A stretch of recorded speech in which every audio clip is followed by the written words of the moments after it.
Well, I didn't really plan on going snow camping, but here I am at Crescent Lake and there's a lot of snow on the ground. Parked here in the snow park, only car in the parking lot.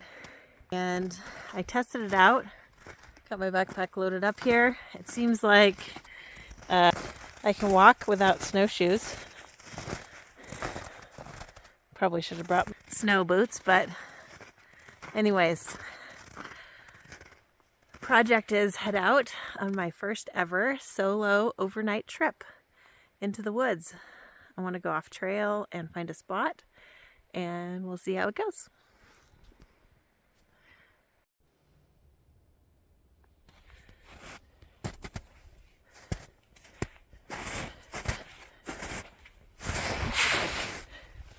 Uh-oh.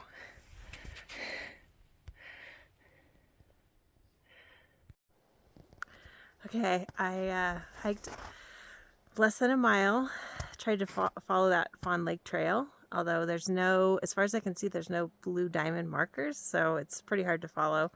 I only knew I was on it by looking at the GPS. And it was very slow going because sometimes I could walk on the top of the snow and sometimes I would just post hole all the way up to almost my waist, definitely my knees, and get my socks wet, and then I'd have to pull myself out with the heavy backpack on. So I found this spot.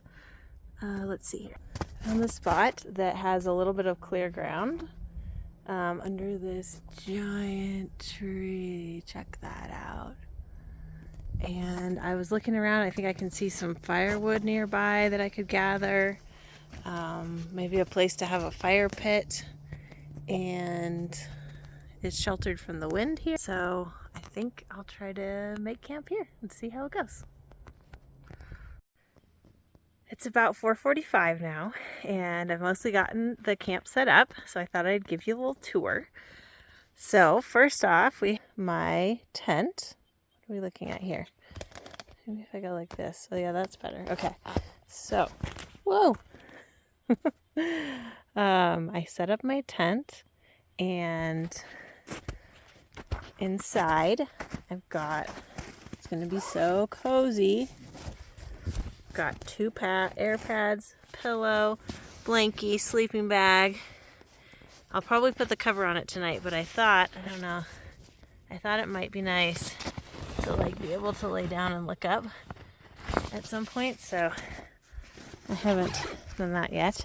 Okay, and then back here we have all the stuff: clothes, sleeping bag, my journal. This giant Douglas fir tree has turned out to be a great place to hang things. It's like you look around and almost anywhere you look, there's just like a little natural something that you can hang things from.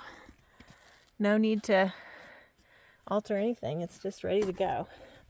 Okay, and then over here we have our little science table, sample table. I've been gathering the representative pieces of different plants and trees, lichen around here. Basically, I'm trying to get something that represents each species that I think is here. And then later on, I'm going to try to identify them as best I can and group them together. And I made these tables out of an old rotten log that I could just rip apart. They work pretty good. Okay, and then I'll take you on a tour around the tree. I sort of did two things at once, which was clearing the little dead branches. Like this, these were covered in little dead branches. So clearing those so we could walk around camp, and gathering firewood at the same time. Here's the tool side of the tree. Look at this. Got my hatchet and knife, saw, folding saw. Those have all been super handy so far. And then on this side is the firewood I've gathered so far. Bigger pieces, which I'm going to try to just burn them and then keep feeding them in instead of cutting up into little pieces. And then this is almost all wood that I gathered from the tree directly, never even hit the snow. So like held onto it as I broke it off, and then I put that little stake in there so that I could keep it up off the ground. This is where I plan to have fire. Once we get to fire time, I got a sit pad out there, and more of that rotten bark for underneath the fire is what I'm thinking. So it's not, I have to build a fire right on the snow. And over here, this is the top of a tree that I split, and I plan to feather stick for fire starting. And here's my other fire starting treasures. Got a little bit of pitch and these are very dry, fine little sticks I broke off the trees, and then some pine needles that are dead. Yeah, so I'll probably keep looking for species for a little bit longer, and then make a feather stick and try to start a fire. I'll show you up. Oh, there's a little sun there.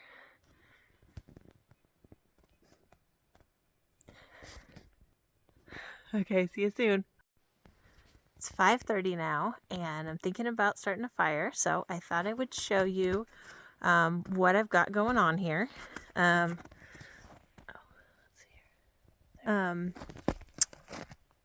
Here is, I think I showed this already, but here's what I've gathered. I did a little feather sticking on this piece of wood. It's not the most amazing feather stick, but I'm going to give it a shot. This is just some wood from over there, pine needles, and my ferro rod and striker. My challenge to myself, see if I can start a fire using my ferro rod and striker and only things I gathered here.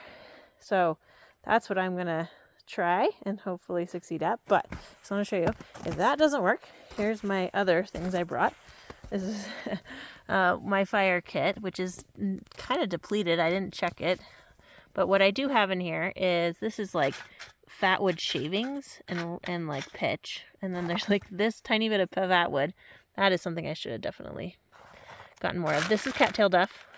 I feel like that might be what I end up having to use. I don't think I'm gonna need these, but in case it were wet, these are fire starters. They're different. My former student Ani made me this one for a holiday present. And I think it's an egg carton soaked with wax, and these are like cotton puffs soaked with wax, and then there's also a candle in here. And then there's matches, and then there's a lighter. So I shouldn't put the lighter on the wet there, but so if worse comes to worse, I'll use the lighter, but hopefully I will use what I gathered here. See how it goes. I've got a pretty good feeling about this one. I made this little nest of lichen, usnea, and then this feather stick, and there's little shavings and pine needles in there, and then these are going to go on top, and then those things. I did it! Made a fire with just stuff that was from around here.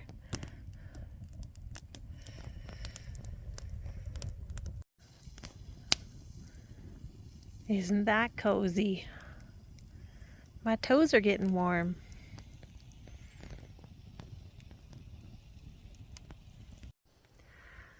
Okay, we got the fire going.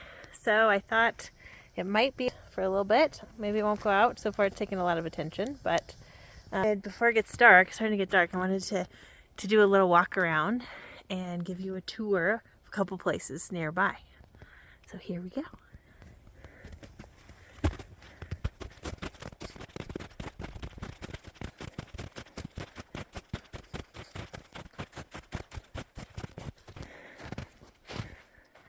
This place I call the Big Pine Tree because behind me is a very big ponderosa pine, or maybe Jeffrey pine, a big pine tree.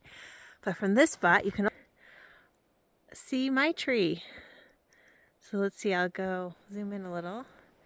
Oh, you can almost even see the fire a little there. Look at that in the background.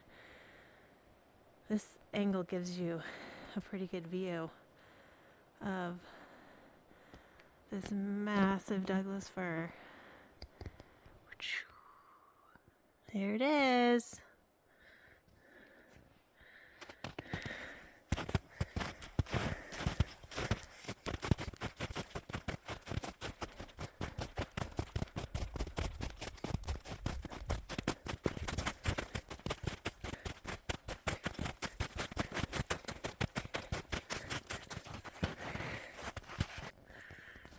Okay, this place I call Snag Meadow, and I'll show you why.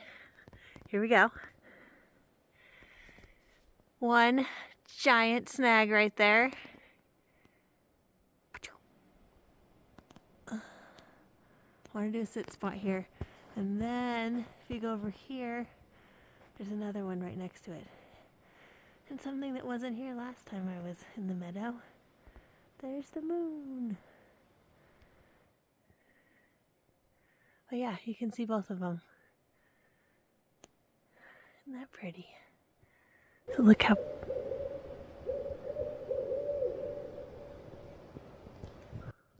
Oh, did you hear that? Okay, let's go see if the fire's still going.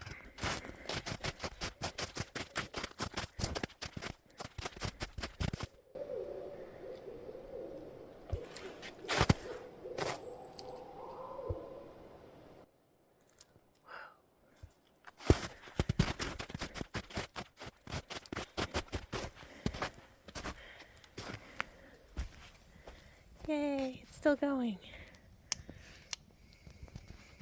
Okay, I want to warm up my toes and then get ready for dinner.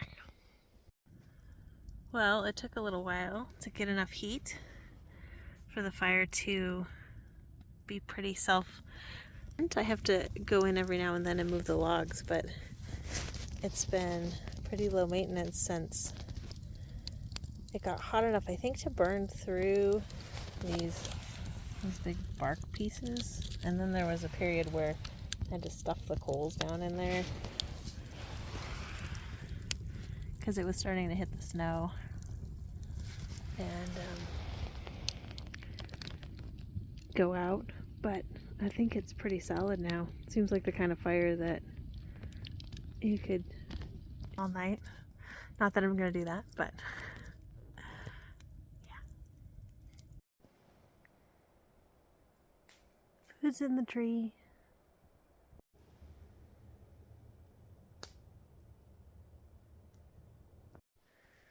Okay, this is trickier with the light.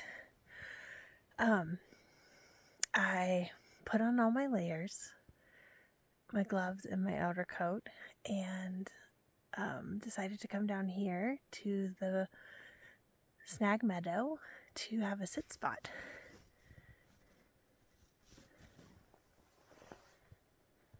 You can't see too good in the camera, but the moon's there, and then right behind me is the snag.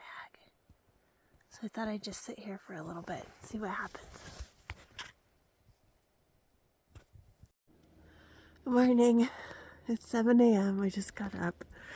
It was cold last night. Brr. Definitely didn't dress appropriately for snow camping, but I made it through, got some sleep, and I just woke up and look at this. I'm so excited. There's still, I don't know if you can see that. There's still smoke. It's still smoking. There's still warmth in there. I'm gonna see if I can bring this back to life. Wish me luck. It worked! Look! I get to warm my toes! Yeah, it went great. I just put a little lichen and some sticks and used my sit pad as a fan, and poof! I had fire. It's amazing. It was so cold, but I guess it's not wet, so that's the difference between I'm used to making fire in the wet, and the cold is hard too, but definitely easier than wet. I found some sunshine.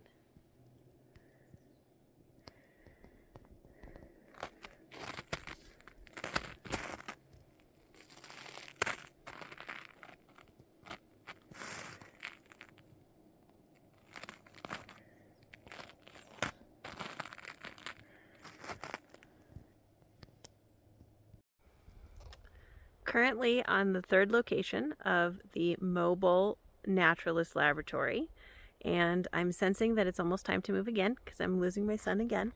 But before I do, I thought I'd show you where we're at in the study, what's going on here, what I've learned, what questions I still have. All right, so let's start with the easy ones. I don't know, maybe you can't see it because of the shadow. Should I take it over here? Take it over here. Okay. So, good old friend, known forever, very comfortable with it. I didn't draw this one because it's Douglas fir. Got quite a bit of this around here. And yeah, it's lighter on the backside. Douglas mouse in the cones, the little tail sticking out.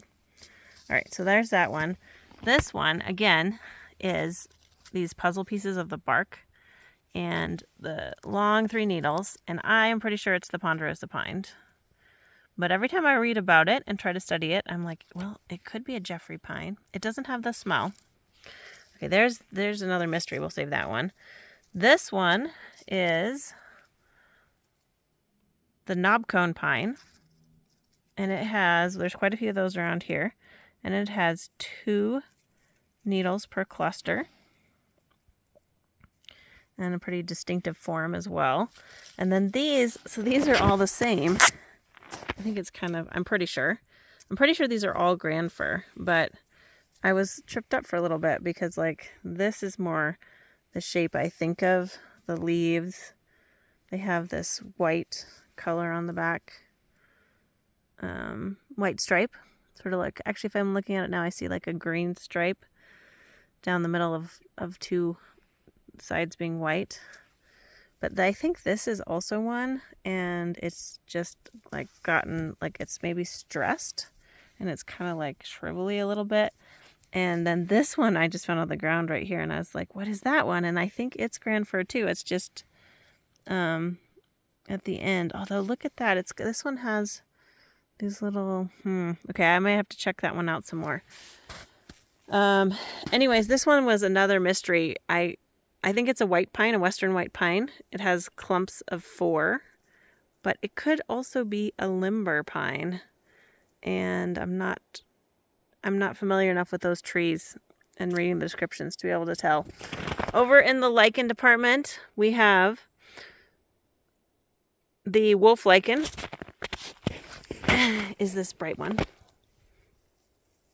And I read that, I don't know if you can see that color very well, but I read that they called it wolf lichen because they used to chop it up and mix it with some other things and feed it and then put it in meat and put it out in the woods so it would kill the wolves. So it has some kind of toxin or poison or something in there.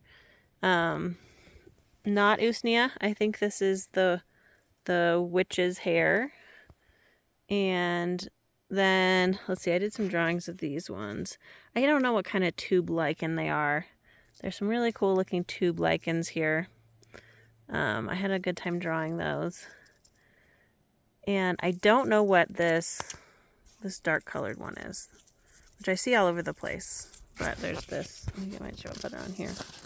This sort of dark, that dark one right there. So anyways, I did some journaling and researching, getting to know the trees. And I will say then I went for a walk further up the trail, which was fun. I was following these old ski tracks.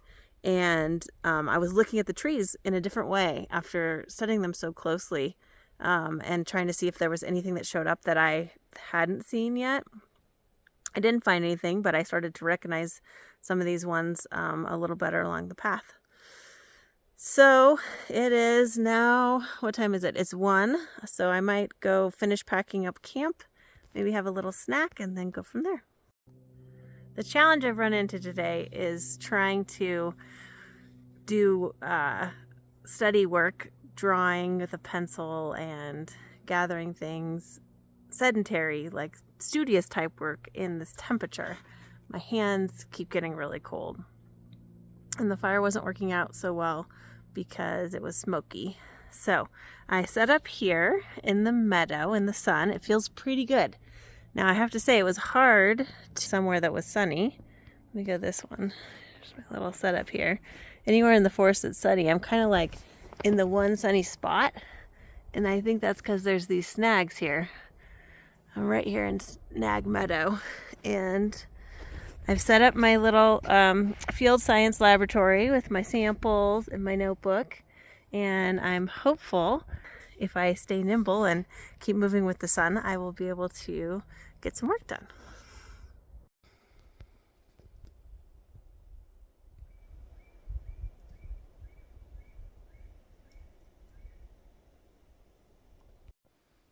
That's a big ball of wolf lichen.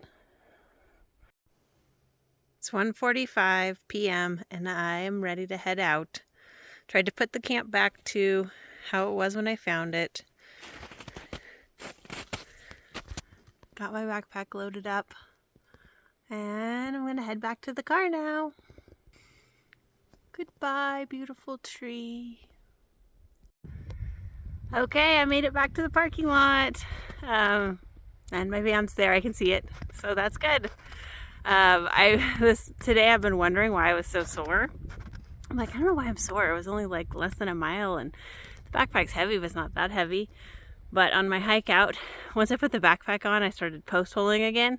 And the muscles it takes to pull yourself up with a heavy backpack on while your leg is stuck in the snow, that is the muscles that are sore. So it wasn't a long hike, but it was a pretty good workout. I mostly followed my own tracks.